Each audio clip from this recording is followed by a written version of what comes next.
창세기 보면요, 세상이 죄로 가득함을 보시고 하나님께서는 그렇게도 그 피조 세계, 특별히 그 인간들을 지으시고 기뻐하시고 보시니 심히 보시기에 좋았다 하셨던 그 하나님께서 이 후회하시는 모습이 나옵니다.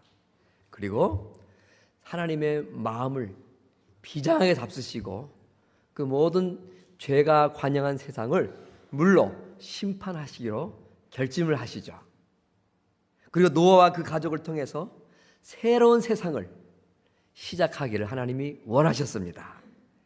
이러한 상황 속에서 노아는 오늘 성경을 보면서 어떠한 마음과 어떠한 반응을 보이며 방주와 또 바깥에 나와서 삶을 살았는가 하는 것을 볼 수가 있습니다.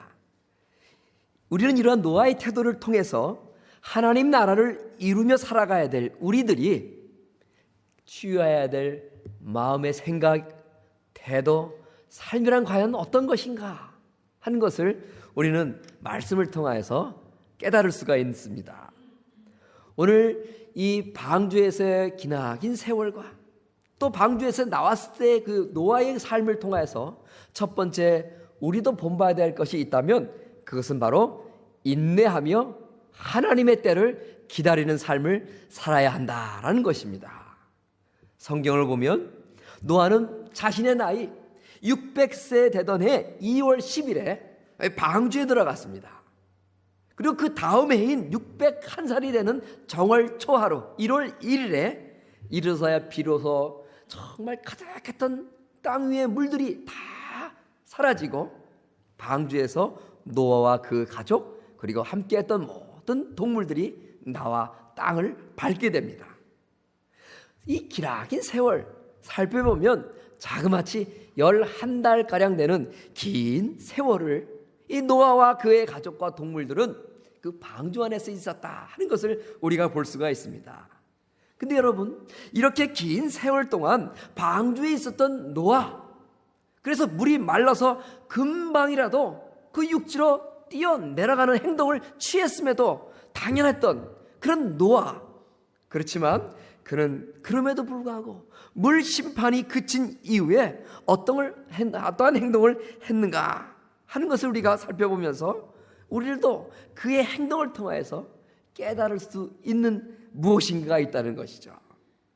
40일 낮과 밤을 가리지 않고 하나님께서는 하늘에서 물을 쏟아부으시고 또한 이 지하에서부터 물이 솟아오르게 하셔서 이 물 심판을 하셨습니다.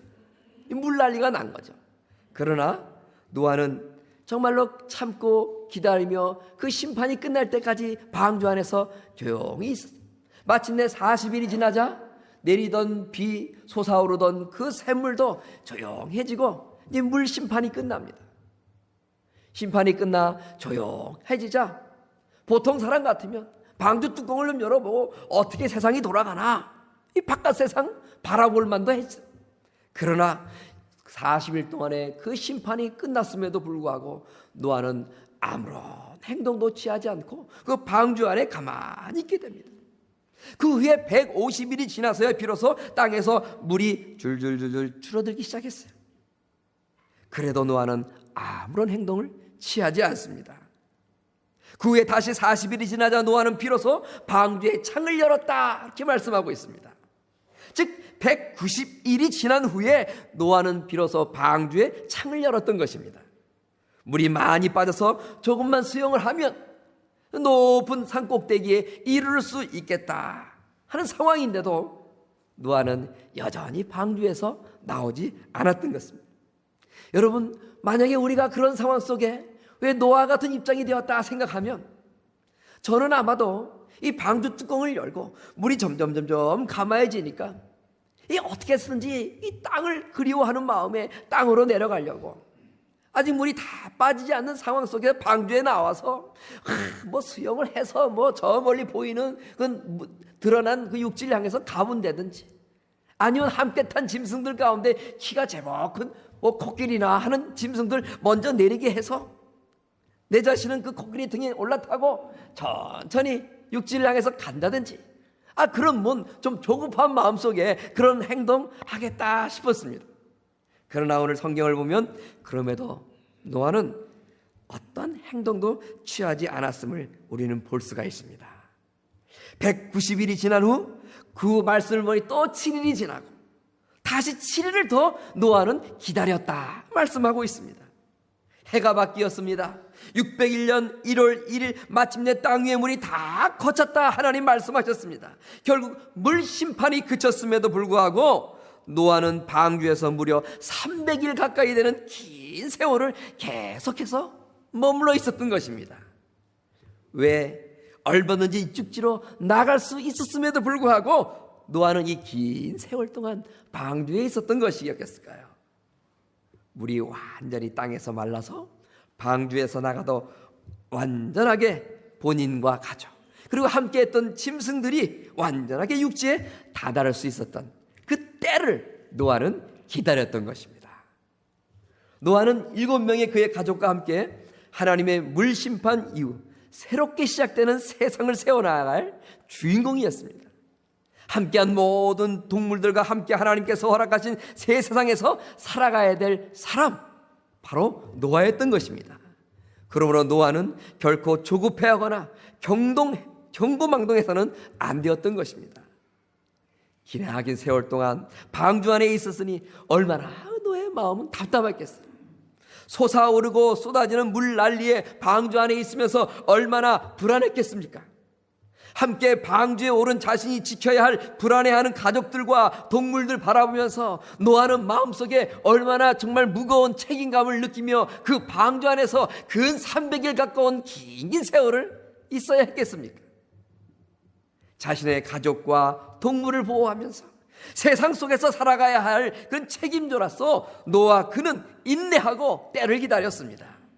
기다리고 또 기다리며 육지로 내려갈 수 있는 최적기, 가장 좋은 그 시기를 노아는 기다렸던 것입니다. 하나님께 쓰임 받기 위해서는 기다릴 수 있는 사람이어야 합니다. 기다리는 사람, 이 사람이 곧 승리자가 될 수 있습니다. 때가 올 때까지 기다려야 합니다. 성경을 보세요. 모세는 40년이라는 긴 세월 기다린 끝에 하나님 앞에 이스라엘 백성들을 인도할 수 있는 영도조라서의 쓰임을 받는 것을 우리는 잘 알고 있습니다. 여호수아는 모세의 시종으로 40년 동안 봉사를 하다가 그 또한 하나님의 종으로 쓰임받게 되는 것을 볼 수가 있습니다. 그런데 여러분, 노아가 이처럼 긴 세월 동안 기다렸는데 과연 아무런 행동도 취하지 않고 그냥 가만히 기다리기만 했는가? 결코 그렇지 않은 것을 우리는 성경을 통해서 볼 수가 있습니다. 하루하루 때를 기다리던 노아는 함께 방주에 탔던 새 가운데 먼저 까마귀를 이 방주의 뚜껑을 열고 날려보냅니다. 물이 말랐으면 육지의 식물이나 그 밖의 징표들을 물고 올 것이라 하는 생각에서 노아는 까마귀를 방주 밖으로 날려보냈습니다. 그런 기대와는 달리 까마귀는 다시 돌아오지 않았죠. 한참 또 시일이 지나서 이번에는 또 다른 새 비둘기를 날려보냈어요. 근데 한참 있다 비둘기가 돌아오긴 했는데 아무것도 물지 않고 그냥 방주로 돌아왔어요. 또다시 일정한 세월이 지나고 또다시 비둘기를 내보냈어요. 그러자 이번에는 나무 이파리를 물고 비둘기는 방주로 돌아왔던 것입니다. 드디어 육지가 드러났다 하는 증거입니다. 노아는 이런저런 행동을 취하면서 방주에서 내려오기에 가장 좋은 시기라 하는 확실한 증거를 확보하기 위해서 이런저런 노력을 기울였던 것입니다. 하나님의 때에 쓰임받으려면 가만히 서서 기다리는 사람이 아니라 하나님의 뜻을 알고 하나님의 뜻에 나를 맞추어서 매일매일 성실하게 충성의 양을 쌓아갈 수 있는 그런 삶을 우리는 살아가야 되는 것입니다. 하나님은 위대하니까 하나님께서 모든 것을 다 알아서 해주시겠지, 이런 생각은 아주 위험한 착각이죠. 하나님의 뜻에 맞추어 헌신의 삶을 매일매일 쌓아나가며 하나님의 축복의 때를 기다리는 사람에게 하나님의 가장 좋은 적기는 찾아오게 되는 것입니다. 여러분, 살아가면서 우리들은 육신을 덧입은지라 때로는 마음속에 어떤 일을 할 때에 조급한 마음 있을 수 있습니다.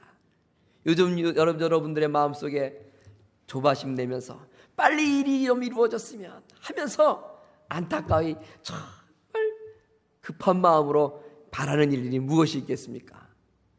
여러분, 때로는 우리는 인간인지라 조급한 마음 가질 수 있지만 어쩌면 나는 그 일이 빨리 되길 원하는 마음이 있다 할지라도 하나님께서는 더욱더 기다리라 말씀하실 수 있는 것입니다. 하나님 앞에서 조용히 하나님이 주실 가장 좋은 척기를 기다릴 수 있는, 인내할 수 있는 사람, 기다리는 사람, 그가 곧 오늘 말씀 속에 노아였습니다. 또 한 가지 노아의 태도를 보면서 우리가 적용해야 될 귀한 모습들이 있습니다. 그것은 바로 말씀보다 앞서지 않은 노아의 삶이 있었다 하는 것입니다. 이렇게 오랜 세월을 방주 안에서 기다렸던 노아였습니다. 그러나 그는 가만히 방주 안에 있지만 않았습니다. 나름 육지에 나갈 수 있는 척기를 알아보려고 이렇게 저렇게 애쓰며 행동을 했습니다. 마침내 방주에서 날려보냈던 비둘기가 육지에 물이 거쳤음을 알려주는 나무 잎사귀를 물고 나왔어요. 드디어 방주에서 나갈 때가 왔다 하는 것이죠. 거의 300여일을 어둡고 냄새나고 불편한 배 안에서 두려움 가운데 노아는 지냈습니다. 당장이라도 방주 뚜껑 열어 제끼고 육지로 내려갈 판입니다. 그러나 노아는 그 상황 속에서 역시 육지로 내려가지 않았습니다. 물론 세상을 심판하시겠다며 방주를 지으라, 황당한 그 하나님의 말씀, 비는커녕 쨍쨍 맑은 태양빛 비추는 그 나날 속에서도 노아는 하나님 말씀 순종하여 방주를 지었던 사람입니다. 여러 날 방주를 지으면서 많은 사람들의 그 비웃음과 조롱을 들어가면서도 끝까지 노아는 방주 짓는 일을 멈추지 않았습니다. 왜 그랬습니까? 하나님이 말씀하셨기 때문에 그랬습니다.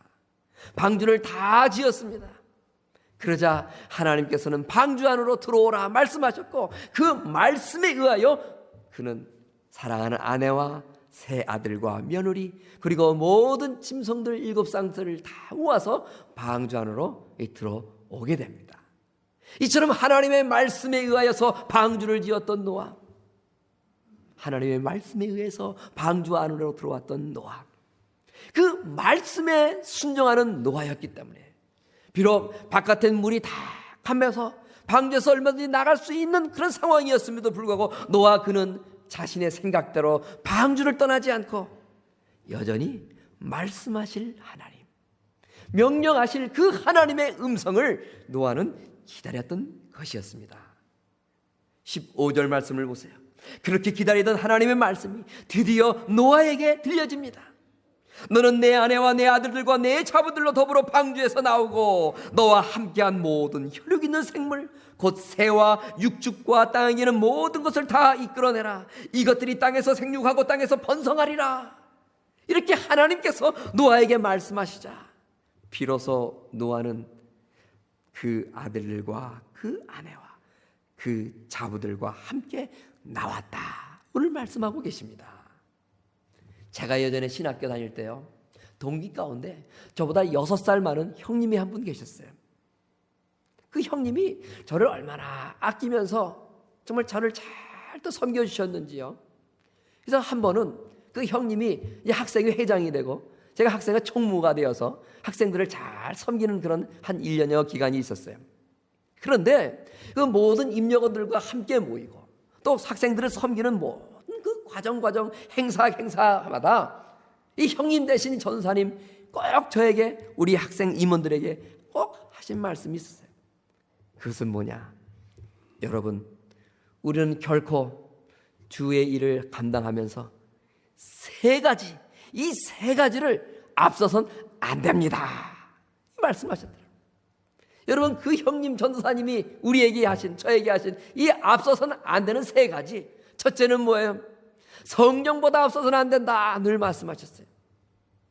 인간적으로 내가 어떤 감동을 받고 내 생각이 있어서 어떤 일 할 수 있으나 우리가 좀 더 기다리면 하나님께서 나의 마음속에 감동 주셔서 평소에 내 생각과는 달리 하나님께서 주신 그런 찬스고 기회고 이끄십니다. 마음속에 확증할 수 있는 날이 온다. 그것이 바로 성령께서 감동을 주시는 것인데, 그런 감동이 오기 전까지 결코 인간적인 생각으로 먼저 말하고 행동하지 맙시다. 늘 그런 말씀하셨어요. 또 한 가지 결코 앞서서는 안 되는 것, 기도보단 앞서서는 안 되겠습니다. 그런 말씀하셨어요. 그래서 모든 일을 할 때마다 항상 기도하고 합심하여 기도하면서 모든 일들을 처리해 나갔습니다. 또 한 가지 뭘까요, 여러분? 성령보다 앞서서는 안 되고 기도보다는 앞서서는 안 된다고 그랬어요. 나머지 한 가지 굉장히 쉬운 겁니다. 말씀보다는 앞서서는 안 된다는 거예요. 그래서 우리 임원들은 꼭 모일 때마다 하나님 말씀을 펴서 읽고 한마디씩 그 말씀을 통해서 자신에게 주신 그 하나님의 음성을 서로 나누면서 이렇게 일들을 했었습니다. 여러분, 때로는 그런데요, 성령보다 앞서서는 안 된다 하면서 성령의 감화 감동을 받는데, 때로는요 인간적인 마음에 그만 성령의 감동이 아닌 자신의 감동인데 그것을 성령의 감동이라 생각할 때가 있어요. 그래서 우리는 때로는 실수하게 됩니다. 그렇기 때문에 기도보다 앞서지 않고 성령보다 앞서지 않는 우리의 삶 가운데 반드시 말씀보다 앞서지 않는 말씀 묵상을 통한 하나님의 음성을 들을 수 있는 일종의 이 더블 책임, 거듭거듭 하나님의 뜻을 확인하는 그런 절차가 필요한데, 그것이 바로 말씀을 묵상하는 것입니다. 이처럼 여러분, 하나님의 말씀을 묵상하며 말씀보다 앞서지 않는 삶을 바로 오늘 말씀 속에 노아가 살았다는 것입니다. 출애굽기 13장을 보면요, 하나님께서 출애굽하는 이스라엘 백성들을 인도하시는 장면이 나와요. 하나님께서 이스라엘 백성들을 광야로 인도하시는데 중요한 것은 13장 21절에 보면 친히 앞서서 가시며 하는 말씀이 나와요. 그리고 그 다음 22절에 보면 낮에는 구름 기둥 밤에는 불 기둥 백성 앞에서 떠나지 아니하였다.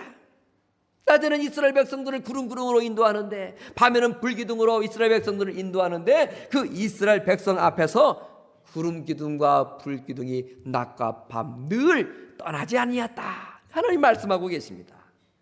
이스라엘 백성들을 광야에서 구름 기둥과 불 기둥으로 인도하시면서 그들을 먹이신 주님은 오늘도 우리를 그렇게 인도하고 계시는 것입니다. 백성들이 언제나 구름 기둥과 불 기둥을 앞서지 않고 인도하심을 받았을 때에 이들은 안전하게 가나안 땅까지 이룰 수가 있었던 것입니다. 시편 119편 105절에 보면 주의 말씀은 내 발의 등이다 이렇게 말씀하셔요. 그리고 주의 말씀은 내 길의 빛이다 라고 말씀하셨어요. 우리가 매일 성경 읽고 그 말씀을 묵상하는 이유가 어디에 있습니까? 그 말씀에 깃든 하나님의 능력이 친히 내 삶을 인도하여 주시기 때문인 것입니다. 하나님 말씀을 묵상할 때마다 그 하나님의 말씀의 능력이 내 인생길에 빛이 되고 등불이 되어 주셔서 환히 밝혀 주신다. 그렇기 때문에 우리는 그 능력, 말씀의 능력을 믿고 그 말씀을 묵상하는 것이죠. 달콤한 새벽에 잠을 물리치고 날마다 이른 새벽 예배당에 나오는 이유는 또 무엇입니까? 하루를 여는 새벽의 첫 시간 말씀을 묵상하고 그리고 기도하며 성령의 인도하심을 받는 시간, 이 시간이 바로 새벽 미명 이 시간입니다. 출애굽하는 이스라엘 백성들이 구름 기둥과 불 기둥의 안전한 인도를 받았듯이 우리 또한 날마다 하나님의 그 허락하신 그 첫 시간에 말씀과 기도로 시작하며 하나님의 인도하심을 받는 것이 우리의 삶 가운데 너무나 복되고 소중하기 때문인 것입니다. 하나님께서 원하시는 우리의 삶은 오늘 노아와 같이 말씀보다 앞서지 않는, 말씀에 순종하는, 날마다 하나님의 말씀의 인도함을 받는 그러한 삶인 것입니다. 또 한 가지 오늘 노아의 모습을 통하여서 우리가 살아가면서 정말 적용해야 될 귀한 하나님의 음성이 있습니다. 그것은 바로 내가 죽을 때 하나님 세상은 이루어진다 하는 것입니다.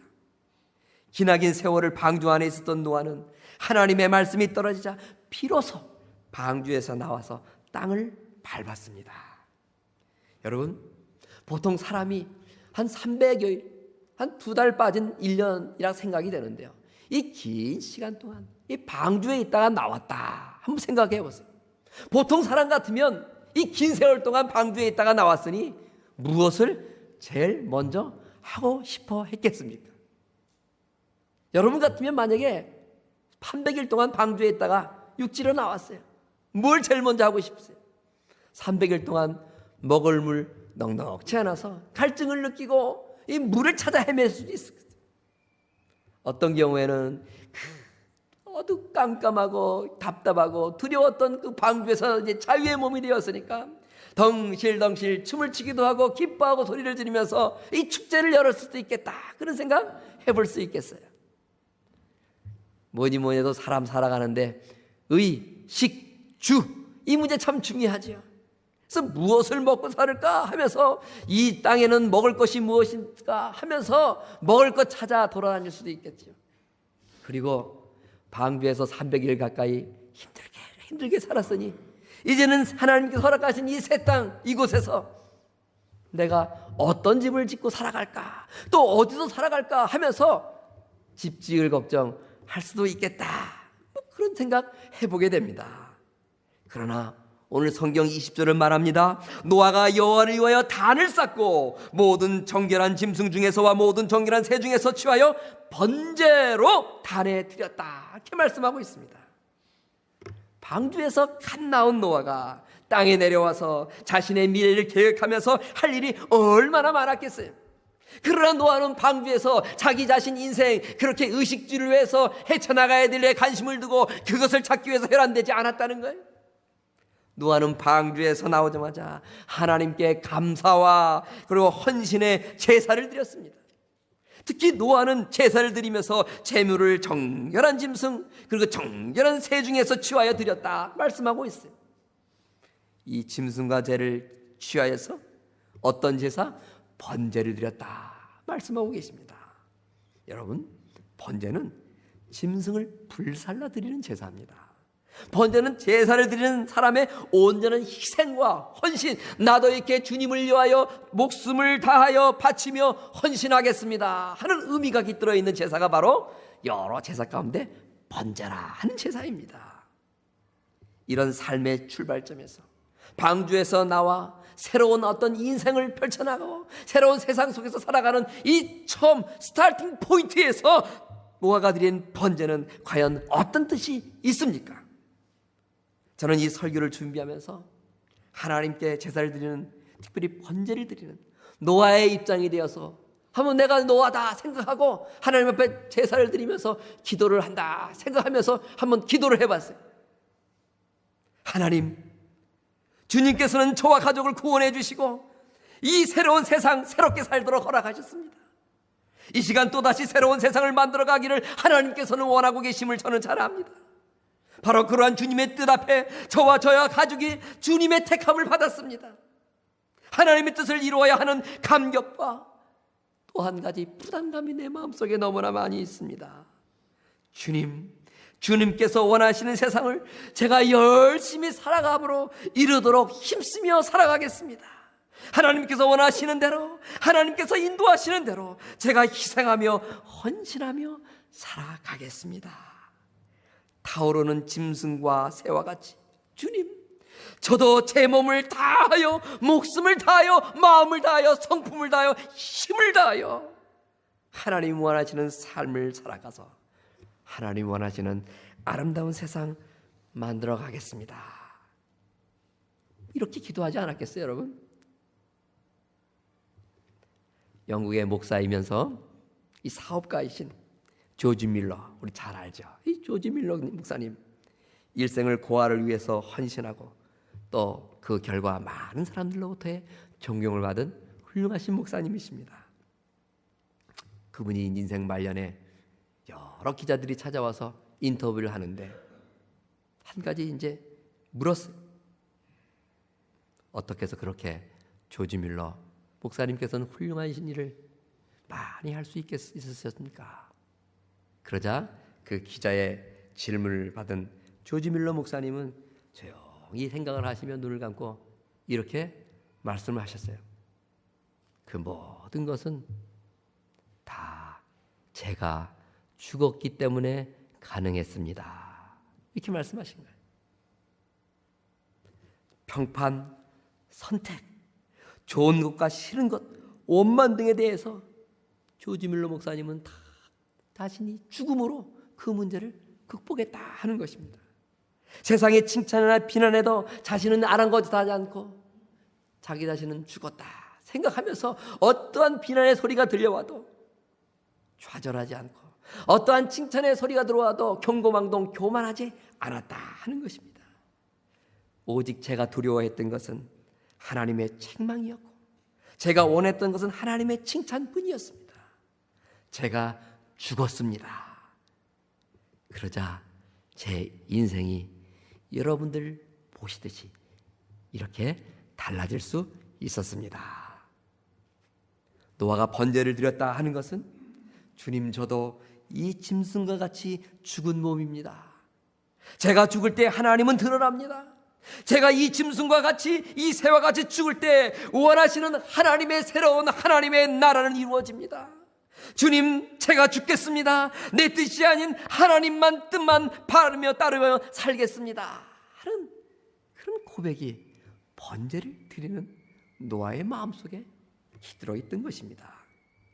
하나님 나라를 이루어야 할 주인공은 바로 오늘 세상엔 저와 여러분들입니다. 하나님 나라를 이루어야 할 주인공인 우리들은 얼마나 하나님 나라 건설을 위해서 우리 자신을 번제로 하나님께 드리고 있습니까? 얼마나 하나님 나라를 위해 내 자신을 죽이고 하나님의 말씀을 따르고 있습니까? 하나님께서는 저와 여러분을 향해서 오늘도 새롭게 하나님 나라를 이루며 살아가라고 말씀하십니다. 새 나라의 주역인 우리들이 어떻게 할 때 그 나라는 이루어질까요? 그 나라는 내가 인내할 때 이루어집니다. 바로 그 나라는 내가 말씀보다 앞서지 않을 때 이루어지는 것입니다. 바로 그 하나님 나라는 내가 죽을 때에 건설되는 것입니다.